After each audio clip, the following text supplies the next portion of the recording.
রমজান মাস আমাদের ছেড়ে চলে যাচ্ছে আর সাথে করে নিয়ে যাচ্ছে অনেক সুন্দর মুহূর্ত, যা আমাদের মুসলিমের বরকতময় একটি মাস। সেই মাসটাই আজকে আমাদের কাছ থেকে বিদায় নিতেছে। ভোর রাতে ঘুম থেকে উঠতে মন চায় না, তবুও চোখ ডলে ডলে সেহরি খাওয়া, সেহরির পরেই ফজরের নামাজ আদায় করা, সারাদিন রোজা রেখে পরিবারের সাথে ইফতার করা, ইফতারের পর আবার কিছুক্ষণ পর তারাবি পড়া। এই দিনগুলো কিভাবে যে চলে গেল বলাই যায় না। সেদিনই তো প্রথম সেহরি খাইছি, সেদিনই তো প্রথম ইফতার করলাম, সেদিনই প্রথম তারাবি পড়লাম, আজকে নাকি আবার 30টা রোজা চলে গেছে। সন্ধ্যা রাতে বিদায় নিল তারাবি, ভোর রাতে বিদায় নিল সেহেরি, আবারও সন্ধ্যা হলে বিদায় নিবে ইফতার। রমজান মাস পেয়ে অনেক বেশি খুশি ছিলাম, কিভাবে মাসটা চলে গেল বলাই যায় না। এভাবেই বিদায় নিতেছে জীবনের প্রতিটা বছরের প্রতিটা রমজান মাস। এই রমজান মাসটা পরিবারের সাথে কাটাতে পেরে অনেক বেশি খুশি, কারণ প্রতিদিন সময় বদলে যাইতেছে। কারণ সেদিনই তো কত ছোট ছিলাম, আজকে নাকি অনেক বড় হয়ে গেছি। জানি না আগামী রমজান মাসটা এভাবে পরিবারের সাথে কাটাতে পারবো নাকি, কারণ সময়ের কথা বলা যায় না। আজকে আমি এখানে, কালকে আমি এখানে নাও থাকতে পারি। এভাবে হারিয়ে যায় প্রতিটা পরিবারের প্রতিটা ছেলে।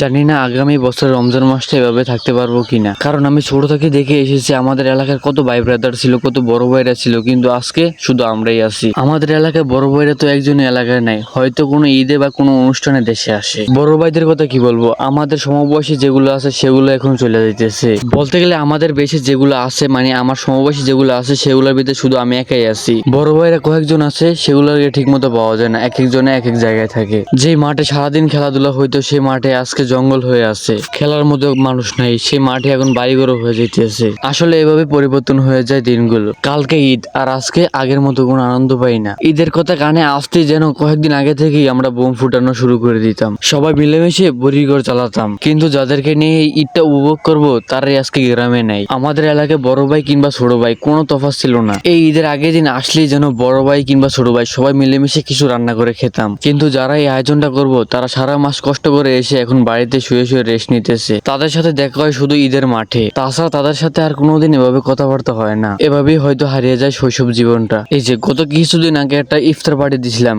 কিন্তু দেখা গেছে পরে বছর তাদেরকে আর পাওয়া যাবে না। হয়তো এর মাস থেকে আমিও হারিয়ে যেতে পারি। মিস করবো এই দিনগুলোর কথা, এই জন্য কিছু ক্লিপ আপনাদের সাথে শেয়ার করা, কিংবা আমাদের মনে পড়লে সেই দিনগুলোর কথা এই ভিডিওগুলো দেখা। এভাবেই যেন হারিয়ে যায় প্রতিটা ছেলের প্রতিটা শৈশবকাল। এটা ছিল ছাতু, যেটা কলিজা বানানো হয়। এই ভিডিও জগতে হয়তো আপনাদের সাথে অনেক ভুল করে এসেছি কিংবা কষ্ট দিয়ে এসেছি। দয়া করে এই রমজান মাস উপলক্ষে আমাদের সবাইকে মাফ করে দিবেন। এন্ড যে আমার এই ভিডিওটা দেখতে হয় তাদেরকে জানাই ঈদ মোবারক।